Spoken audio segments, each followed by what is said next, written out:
155 aircraft. That is how many planes America sent to rescue one man, one weapons officer, down in the mountains of Iran. Sprained ankle, hidden in a crevice. 155 aircraft to get one guy out. And here's what was the cost: two C-130 transport planes destroyed by American hands on Iranian soil because they got stuck in the mud and couldn't be flown home. Multiple helicopters gone. A temporary forward base established inside Iran, 14 miles from Isfahan, then abandoned. And US Secretary of War went on television and told you it was the resurrection of Jesus Christ. Shot down on Good Friday, hidden in a cave on Saturday, rescued on Easter Sunday. God is good, he said. The Secretary of War talking about the Prince of Peace. Now, I know what some of you are thinking right now. Oh, here we go. Another anti-religion lecture from some geopolitical channel. Not what this is. Stick with me for 90 seconds, because what I am about to show you is not about religion. It is about a double standard so large you could park an aircraft carrier within it. America spent 20 years fighting wars it justified, in part on the grounds that mixing religion with military force was dangerous, that governments which wrapped their weapons in scripture were threats to civilization. The Taliban used Allah to motivate fighters. ISIS used apocalyptic theology to recruit. The US State Department spent decades producing reports on how religious extremism in foreign militaries destabilizes regions. Remember that. And now, listen to this. A military watchdog called the Military Religious Freedom Foundation, run, by the way, by a Christian Air Force veteran, received more than 200 complaints from active US military personnel within the first days of this war. The complaints came from more than 40 different units, spread across 30 military installations, every branch of the US military, and every complaint said roughly the same thing. Their commanding officer had told them in an official combat readiness briefing that this war is God's plan, that the book of Revelation predicted it, and that President Trump has been, quote, anointed by Jesus to light the signal fire in Iran to cause Armageddon and mark his return to Earth. 200 complaints, 40 units, 30 bases, every branch. That is not a rogue commander. That is a pattern. And when Hegseth stood in front of America and packaged a military rescue as the literal resurrection of Christ, he was not going off script. He was performing the script. Now, here is the structural question. When a Taliban commander told his fighters this was God's war, America called that dangerous fanaticism. What do you call it when it comes from your own Secretary of Defense? I'm not going to answer that for you. You should answer it for yourself.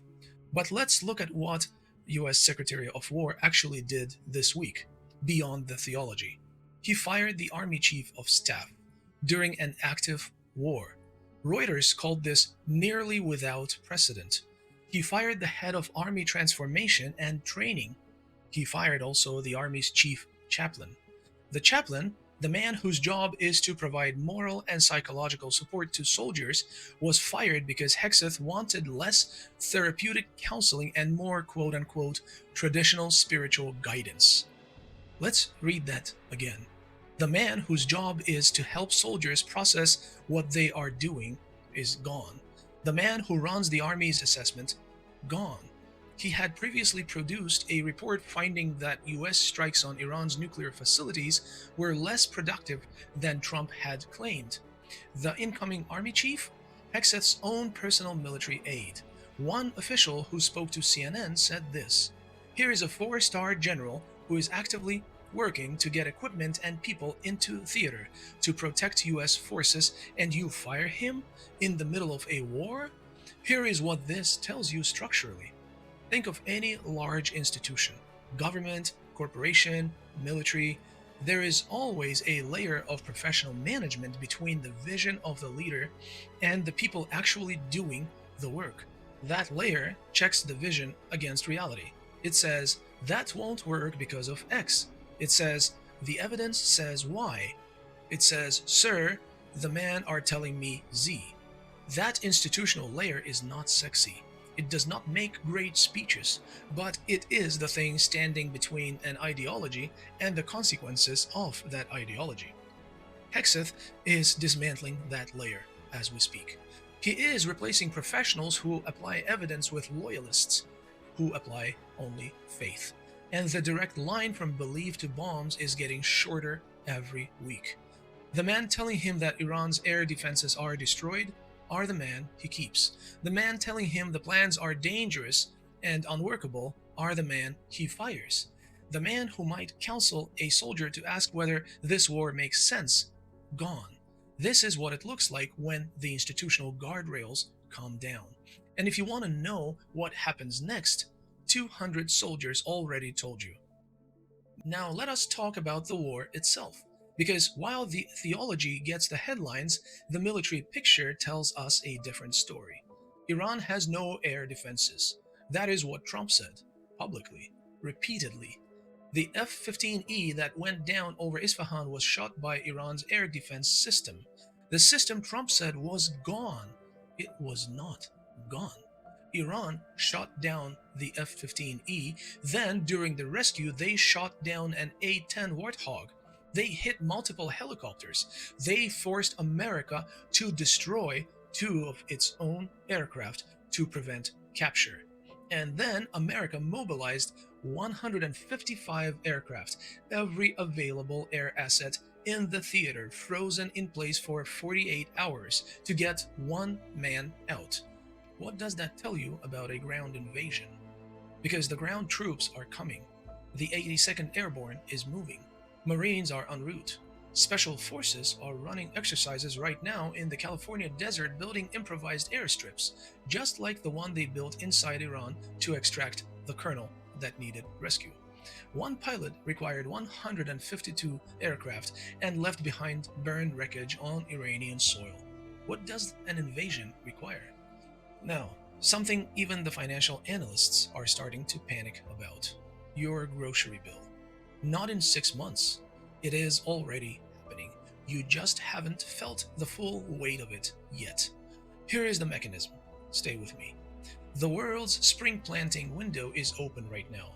April, May, corn, soy, the American Midwest, the crops that feed livestock and fill grocery shelves. Those crops need fertilizer. Fertilizer needs nitrogen, phosphate, sulfur, ammonia. Roughly half of the world's sulfur, the chemical that allows phosphate fertilizer to be made, comes as a byproduct of oil refining in the Persian Gulf. Fertilizer exports through the Strait of Hormuz dropped 98% in March. 98%. Let that sink for a moment. The North American Fertilizer Index hit $971 per ton this week. The American Farm Bureau says fertilizer can now account for 25% of total production costs. Farmers who are going to plant corn are switching to soybeans. Soybeans need less fertilizer, lower yield crops, less grain in fall, higher food prices in winter. George Friedman's team at Geopolitical Futures titled their analysis last week, "Hormuz and the Slow Burn Fertilizer Supply Shock." Slow burn. This is the word. The famine horseman doesn't arrive on a horse. He arrives in a shipping manifest, 6 months after the planting window closes, with the wrong numbers. And here is the thing nobody's saying clearly enough. There is no bypass. People keep saying, just use the Saudi pipeline. Some of you in the comments have said this. Here is the math. The total energy flowing through Hormuz normally equals 20 million barrels per day. The Saudi pipeline at maximum 2026 capacity, 7 million barrels per day. The UAE pipeline, 1.5 million. That leaves 11 million barrels per day with absolutely nowhere to go. 11 million. And that is just oil. Liquefied natural gas, LNG, the fuel heating European homes, has no pipeline bypass at all. Zero. Qatar and the UAE's LNG is 100% Hormuz dependent, and Qatar just declared force majeure on all of its exports. Kuwait, Bahrain, Qatar, they have no alternative maritime route. None whatsoever. This is not a logistics problem waiting for a creative solution. This is a structural hole in the global economy, and it is getting bigger every day this war continues. If this analysis is valuable to you, if you want the real picture instead of the press conference picture, the Substack goes deeper on all of this. The link is below. The Patreon keeps the channel independent. Support what you want to see more of in the world. Subscribe. Now, Yemen, because most people are watching the wrong choke point.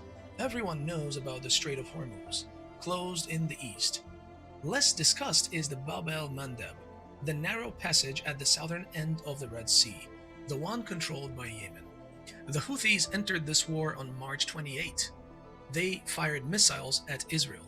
They have not yet activated their most powerful card, closing the Bab el-Mandeb Strait. Through that strait passes 12 to 15% of all global trade, and Saudi Arabia, running out of Hormuz options, has been rerouting oil through its Red Sea terminal at Yanbu. 30 tankers are currently loading there. Yanbu is now Saudi Arabia's last functioning oil export route. It sits within Houthis' missile range. The Houthis' deputy minister said it clearly: "We are conducting this battle in stages." Stages. Hormuz closed in the east. Yanbu threatened in the west. Bab el-Mandeb available as the final card. Every interceptor missile America fires at Yemen is one fewer for Iran. Every dollar spent on a second front accelerates the math of unsustainability. The trap is not fully closed. The Houthis have not yet pulled the trigger. When they do, if they do, there will be no energy bypass left on Earth capable of filling this gap. Now, I want to give you one more thing to think about. This one is not a confirmed fact. I will be clear about that, but it is circulating in enough analytical circles that it would be irresponsible not to name it. According to unverified reports from Eastern European and Russian sources, which we cannot confirm unfortunately, King Jong-un has communicated to Iran that if Iran asks for nuclear weapons assistance, North Korea will provide it. We do not know if this is true. What we do know is North Korea transferred advanced missile technology to Iran. Documented. The missiles Iran is deploying carry North Korean engineering. And here is something that is verified and almost no one is talking about. In 2022 and 2023, Iran was selling drones to Russia, Shahed 136s. Russia needed them because it could not produce enough on its own.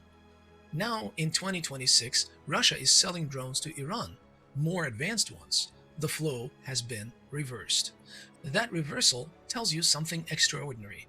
In 3 years, under war pressure and sanctions, Russia built its military-industrial capacity to the point where it became an exporter of the weapon system it was previously importing.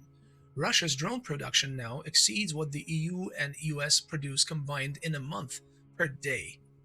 Let that sink in. Per day. Some analysts, including voices around Professor Jiang's work, are asking a structural question that makes a lot of people uncomfortable. What if Trump is trying to do exactly what Russia pulled off? What if the goal, not the stated goal, the structural goal, is to use this war to force a reindustrialization of American military manufacturing? In peacetime, rebuilding American industry faces a problem. Corporations resist it.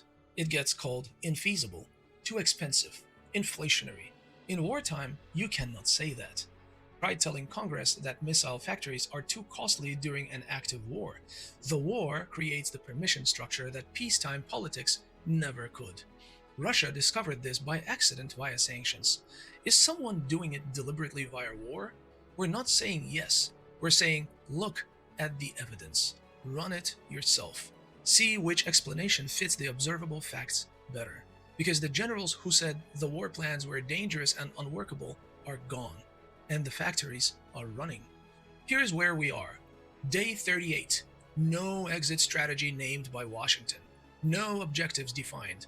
No timeline that has survived contact with reality. Iran says it's prepared for at least 6 months of this war. Trump says 2 to 3 more weeks. Wait a second, he said that 3 weeks ago.